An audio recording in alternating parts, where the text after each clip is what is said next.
سے قبل 1000 BC میں یہ تعمیر ہوا ہے ہیکل جس کو کہتے تھے وہ، اور وہ آج کل جیسے ٹیمپل کہتے ہیں، ٹیمپل آف سولومن، یعنی ہیکل سلیمانی یا معبد سلیمانی، ہم اسے مسجد اقصی کہیں گے، دور کی مسجد۔ اس کے بعد وہ یہ ہے کہ تقریباً 600 قبل مسیح میں 587 ایگزیکٹلی اس میں اس کو گرا دیا گیا نیبوکڈنیزر نے۔ پھر یہ کہ تقریباً 200 برس کے بعد دوبارہ بنائی گئی اسی جگہ پر، پھر اسے 70 عیسوی میں پھر گرا دیا گیا، وہ آج تک گری پڑی ہے۔ تو جب حضور صلی اللہ علیہ وسلم کو معراج ہوا ہے تو وہاں کوئی عمارت نہیں تھی، البتہ یہ کہ معلوم ہوتا ہے کہ ایک گرجا وہاں پر بنا دیا گیا تھا، اس لیے کہ یہ جب ہیڈریان نے اس کو آباد کیا دوبارہ سن 70 میں تو تباہ و برباد کر دیا تھا ٹائٹس رومی نے سن 70 عیسوی میں، حضرت عیسیٰ علیہ السلام کے رفع سماوی کے 40 برس کے بعد، تو اس نے گرا دیا اور پورا شہر ویران کر دیا۔ لیکن پھر 60-70 برس کے بعد وہ ایمپرر تھا ہیڈریان رومن ایمپرر، اس نے دوبارہ آباد کیا، اور دوبارہ آباد کیا تو اس کا نام ایلیا رکھا، اب یروشلم نہیں رہا۔ اور پھر یہ کہ جب سن 300 عیسوی میں جو ایمپرر کانسٹنٹائن تھا قسطنطین، وہ جب عیسائی ہو گیا تو اب یہ پوری مملکت عیسائی ہو گئی، تو پھر وہاں ایک گرجا تعمیر کر دیا گیا۔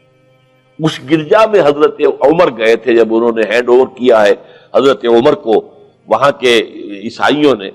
تو جب حضرت عمر اس گرجا کے اندر ہی ابھی تھے، دیکھ رہے تھے جگہ،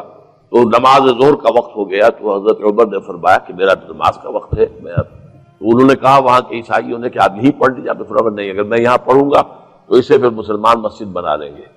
تو باپ باہر گئے اور اس قبۃ الصخرہ کے اوپر جا کے نماز پڑھی آپ نے۔ یہ جو اس وقت جو دوم نظر آتا ہے یہ ہے وہ چٹان، اور یہ بڑی اس کے اوپر گردہ وردہ پڑا ہوا تھا، کچرا وچرا تھا، اسے صاف کیا اور اس پر آپ نے نماز پڑھی، اس لیے کہ یہیں سے اصل میں معراج ہوا تھا حضور صلی اللہ علیہ وسلم کو۔ تو اب اس کے بعد جو عبد الملک ابن مروان نے وہاں پر وہ قبہ بنا دیا ہے جو قبۃ الصخرہ کہلاتا ہے۔ البتہ اسی احاطے کے جنوب کی طرف ایک مسجد بھی ہے، بڑی مسجد ہے، وہ مسجد اقصی کہلاتی ہے، وہ اب مسجد ہے۔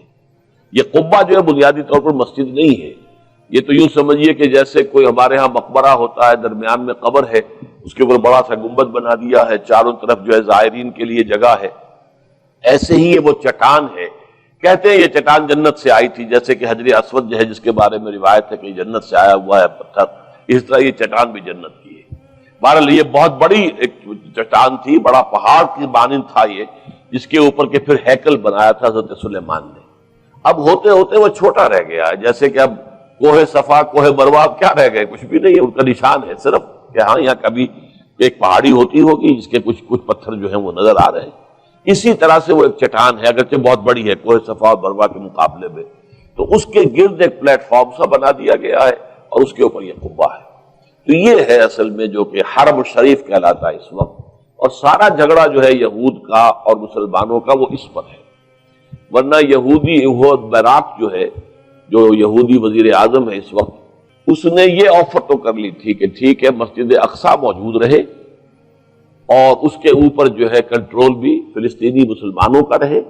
لیکن یہ قبۃ الصخرہ پر نہیں ہے، اس لیے کہ یہ ہے وہ جگہ جہاں انہیں اس کو گرا کر اور اپنا تھرڈ ٹیمپل تعمیر کرنا ہے۔ یہ انہوں نے اپنے یہودی جو مذہبی عناصر ہیں انہیں رشوت دے رکھی ہے کہ باقی ہر معاملے میں تم ہمیں اجازت دے دو کہ ہم نے سینائی واپس کر دیا، ٹھیک ہے، گولان ہائٹس بھی واپس کر دیں گے شام کو، اور اسی طریقے سے ویسٹ بینک وغیرہ پر ہم ایک فلسطینی ریاست بنا رہے ہیں، تم اس کی اجازت ہمیں دے دو،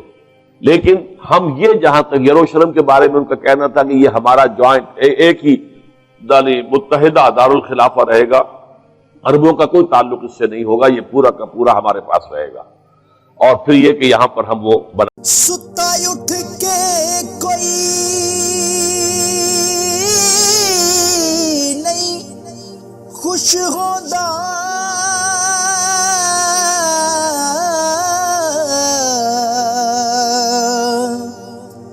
بڑے ستے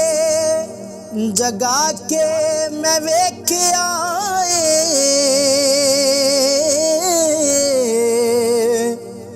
کتے جیا نہیں کوئی وفادار ڈٹھا، تے ٹکر سکا بھی پا کے ਵੇਖ ਆਏ।